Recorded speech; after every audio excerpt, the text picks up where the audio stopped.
welcome to Minute with the Mayor. I'm Kayla Smith, and I'm super honored to be joined here with our mayor, Matt Walagora. How are you today? Very good, thanks. We're excited today to be meeting to talk about the potential additive of fluoride to Alpena's drinking water.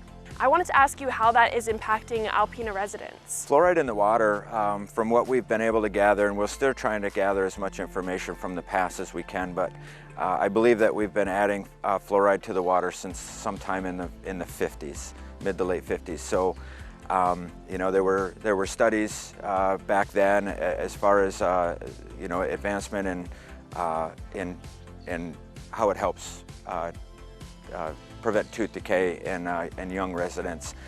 Depending on what you read, there's just certainly an incredible amount of data out there that it's effective up until a person is around 16 years old.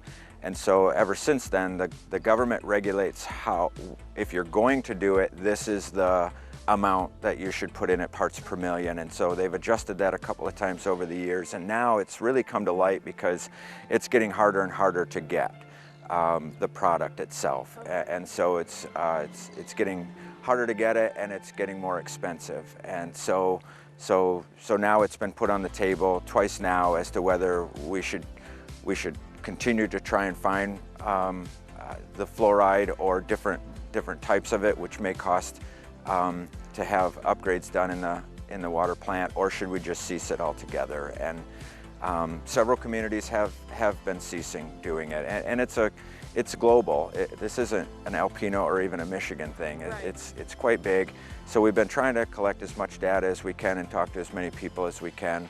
You know, there's an argument as far as whether the municipalities should be treating or medically, you know, it's a medicine, if you will, and so should we be actually doing that to people that are using their water without having the choice to do so or not. So, and then there's benefits to it, and then there's a lot of data that supports the fact that there may or may not be adverse effects to it as well. So it's just so many studies, right. So much information. It's a bit overwhelming, but in the end, we'll have to make a decision here pretty soon within the next couple of months. Excellent. Well, thank you so much for that, and be sure to tune in for our next segment of Minute with the Mayor.